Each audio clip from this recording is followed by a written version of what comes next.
All right, it's Tips with T. Woods, week 2, and Terry, today we're working on our short game. We are working on our short game, and part of that is that when we're looking at bringing our scores down, we're going to do it a lot faster when we get into short game mode, because when I'm looking at hitting a wedge, it's not how far I hit the thing, it's how well I can control the distance of it and my accuracy of it. So we don't have to be big monsters that hit at 300 yards. We can get the ball in the hole really quickly if we can control these wedges. So we're going to go to work on these and make you a short game magician today. Yes.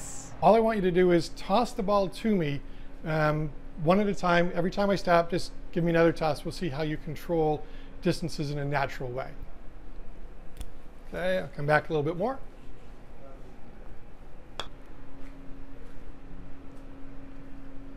Oh. They were the best. The cool part about that is that you already have an understanding of how to control the distance of something that you toss. Typically when I see a golf book that's got a tip in it about short game, they start talking about how far back you go. Well, I'm sorry, but when I'm playing golf, my brain's going forward. I'm not thinking about how far back anything goes. If we've got an intuitive idea on how to do that when we toss, we're just going to transfer that idea and what we can do when we've got a club in our hand and do the same concept of distance control that we would when we toss it, but just swinging the golf club.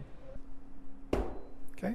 So if you get used to a spot where you're going to finish, what I then translate to is if I keep taking the club to that spot with this loft, how far does the ball go?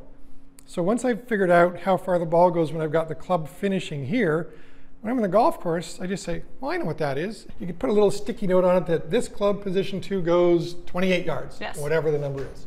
And then you build your bag from there. Build your bag from there. Well, that was good. That was better. I like that. Last week, Terry, you had the ball retriever as a tool. This week it's tape.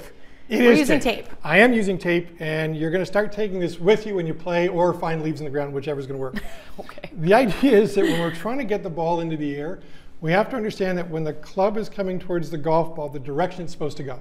So the tape is a pretty simple reminder to give you a visual sense of where you want things to go. And all I'm going to do is I'm going to put the ball on the ground, we're going to put the tape in front of it, and you don't have to make a big chunky swing to get the tape off. Put your eyes on the tape and think the club is going to come down, it's going to strike the ball and grab the tape on its way through to that finished position.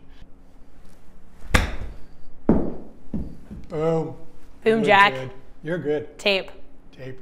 Well done.